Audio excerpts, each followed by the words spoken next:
Good morning, welcome to the broadcast. Today we have an equipment malfunction. This is a roller. It is not supposed to be in my hand. It is supposed to be firmly affixed to this undercarriage. Let me show you. You can see on this side, the roller is firmly affixed to the undercarriage. The purpose of this part is that it holds this track up off of the undercarriage body there.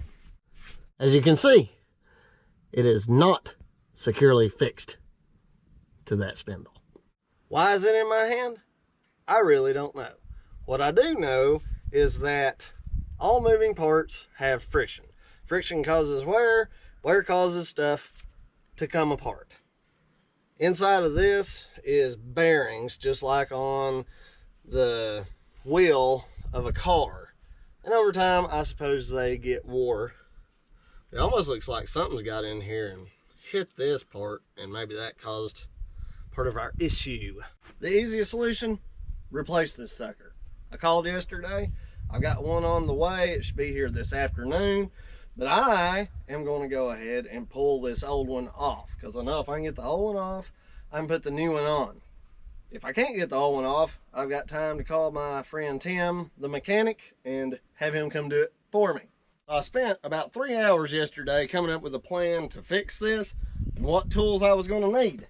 The number one thing is I'm going to need some slack on this track so I can get it lifted up and off of that spindle. That way I've got room to get the new roller on. So step number one, I'm going to pull that check valve, or I'm just going to loosen it up. And I'm going to use my boom to strap to the track and lift the track up, and it's going to pull that front idler in, giving us room to work. First thing I'm going to do is clean all this excess dirt out of my way. There's a little door right here. We'll loosen this nut, and then we'll loosen this one, and that little door will flip right up.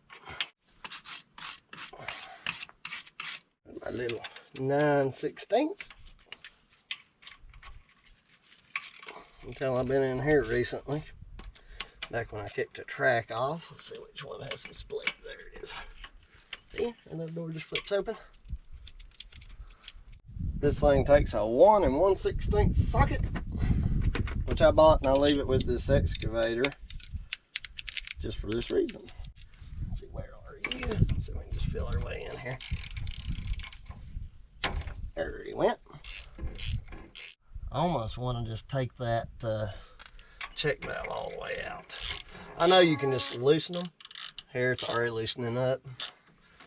But I don't want to take a chance of falling down in here and getting dirt in it. I need to clean that little,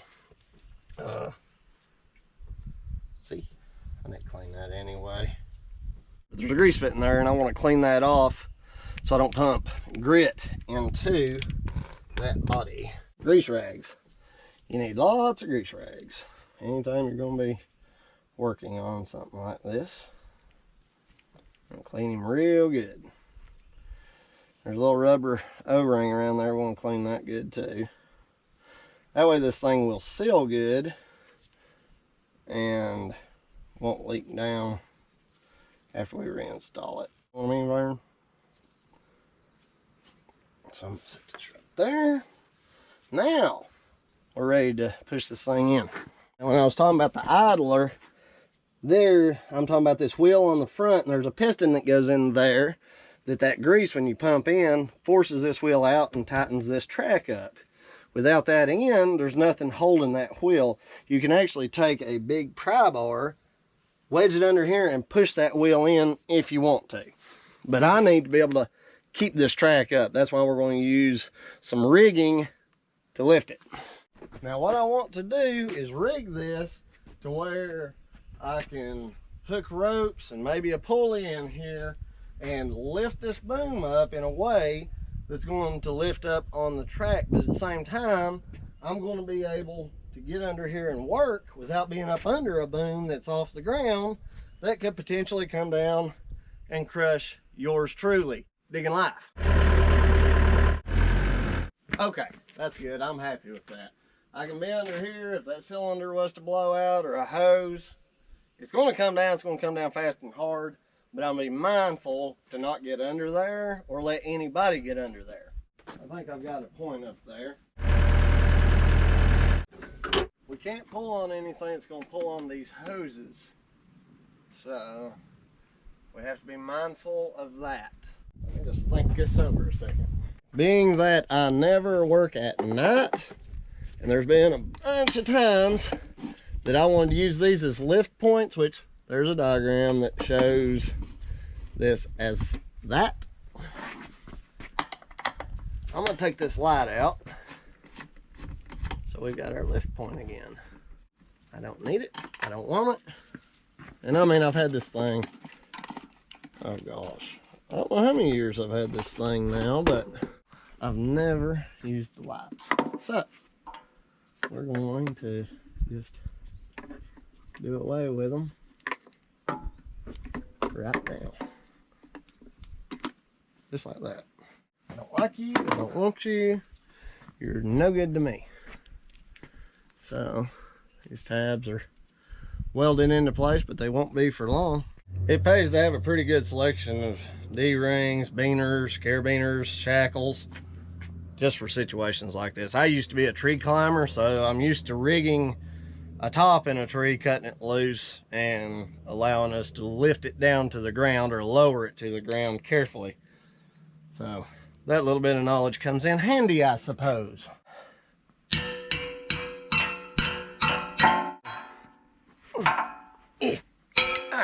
This shackle is actually made for these straps. I think this will work. We shall see, won't we? Now, we'll figure this out. So that's what my channel's all about. Me making a fool out of myself so y'all don't have to. That in good. Now, let's lift this up and see what we got.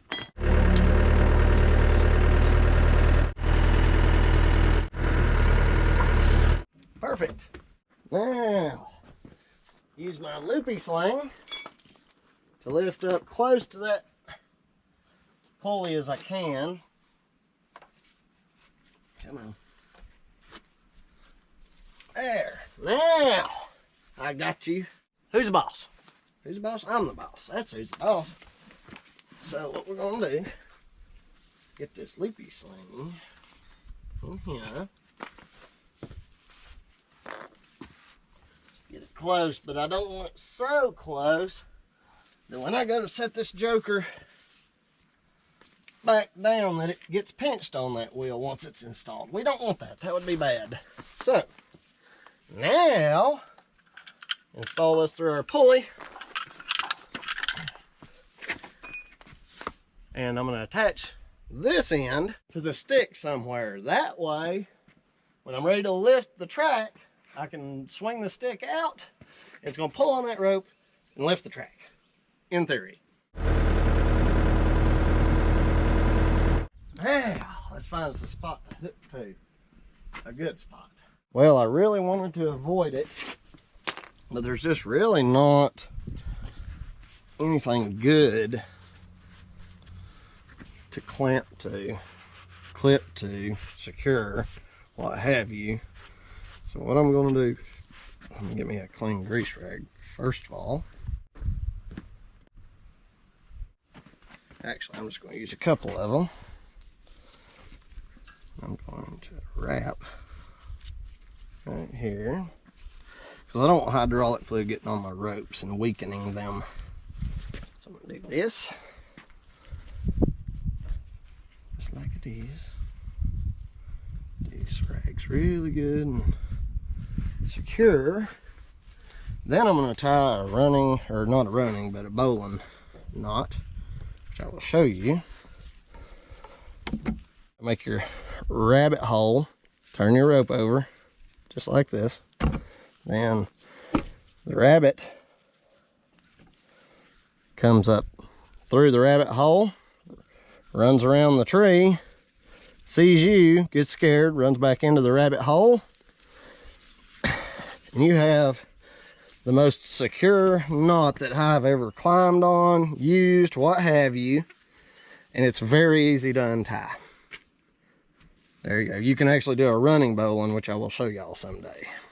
Alrighty, let's test our rigging out. Make sure my sling is as flat as it can be. Pretty good. We're not going to have to lift really, really hard. Certainly not to the limits of these straps and ropes.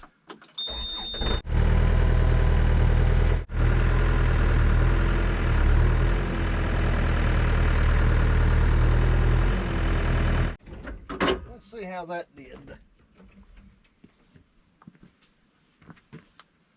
Okay, not up under it, that's for sure.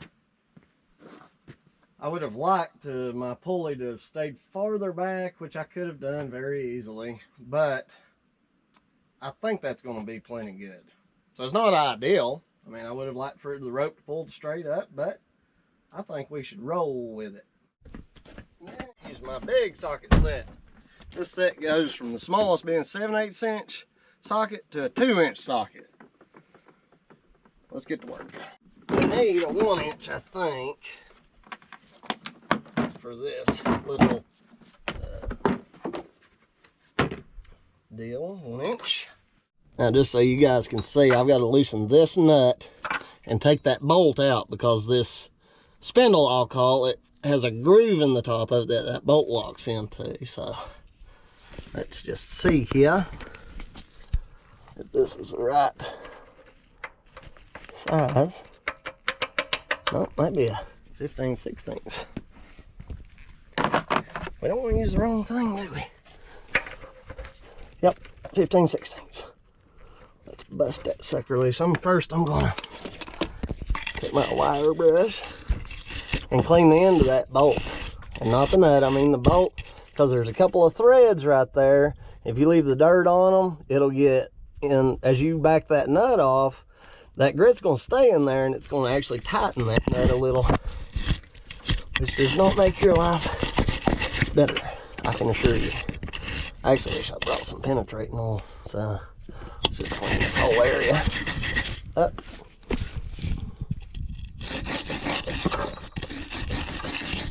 All right. See if we can bust that sucker loose.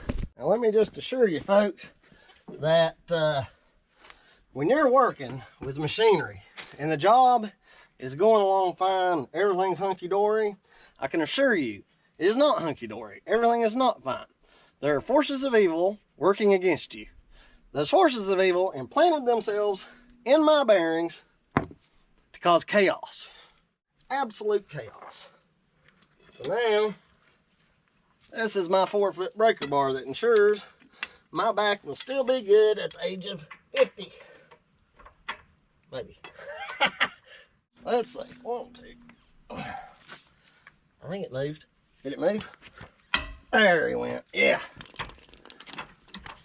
Yeah, boy. Man, it's a big ratchet. That's righty. Let me go lefty.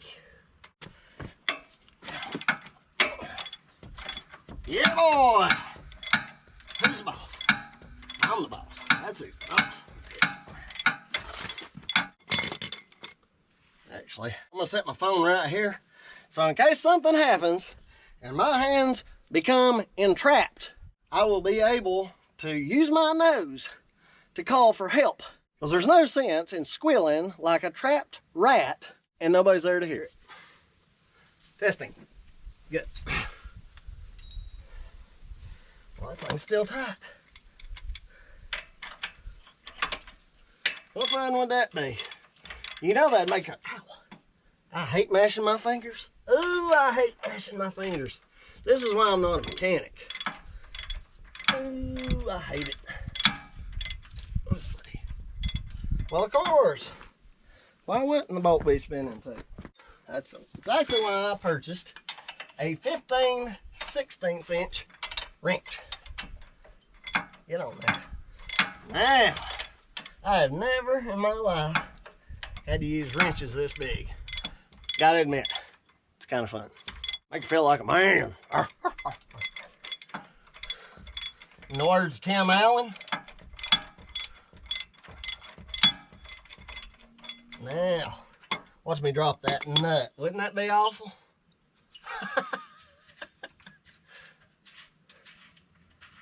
Now, get this out without dropping anything, and I'll be doing good. Now, let's see if that bolt will just slide right out. Oh, you betcha. Come on. Come on, you know you want to. As you can see, we got that bolt undone. I'm just kind of working him out. We'll clean that bolt off real good. Real good. Clean. Squeaky clean. Now, let's see if we can get this spindle out. Need a bigger hammer. Bigger hammer.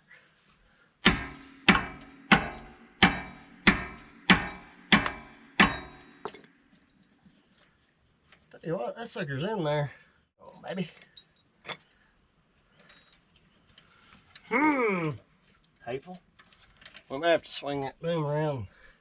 Get just a touch more room in here.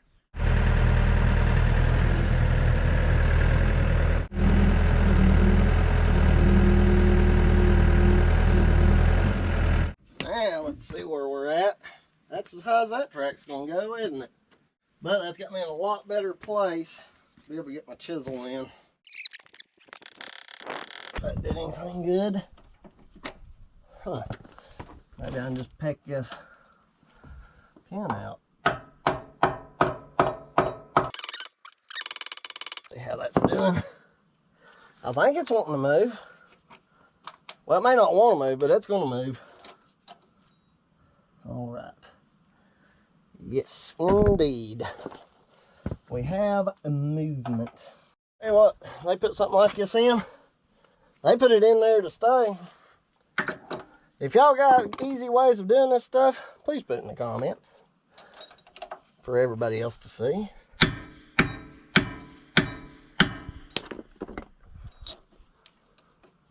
Boy, that thing really locks in there, don't it? May need a bigger hammer, huh? Let's see now. We have wiggles. I'm gonna give it a few extra hits side to side to pry that open. That way the new one will go in pretty easy too. You can see that little groove right up there's what's got open. You can figure this thing's been on here for at least 5 years.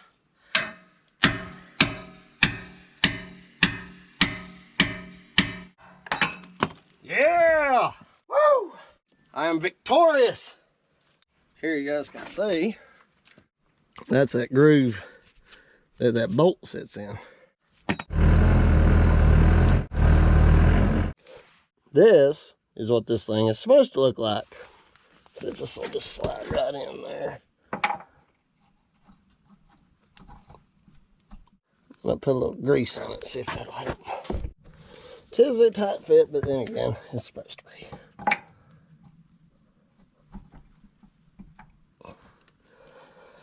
Let's see. I'll get my tapper and see if I can just tap, tap, tap.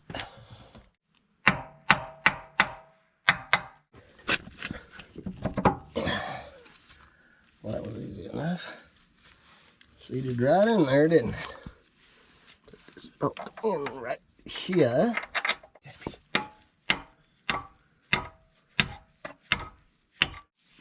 Lock washer on here. Lock nut, or just a nut.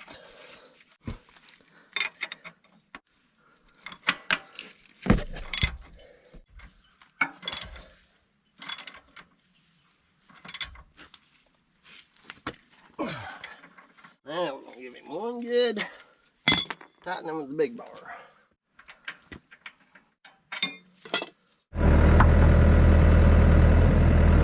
Now we get these ropes off.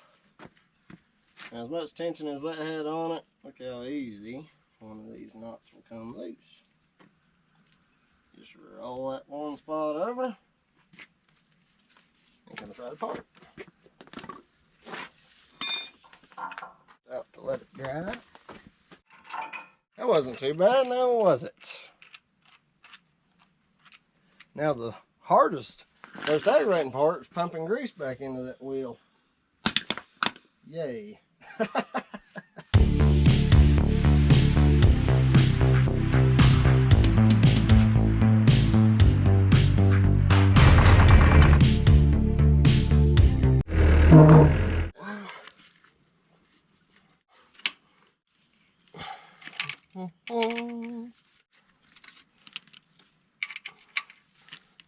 There we go.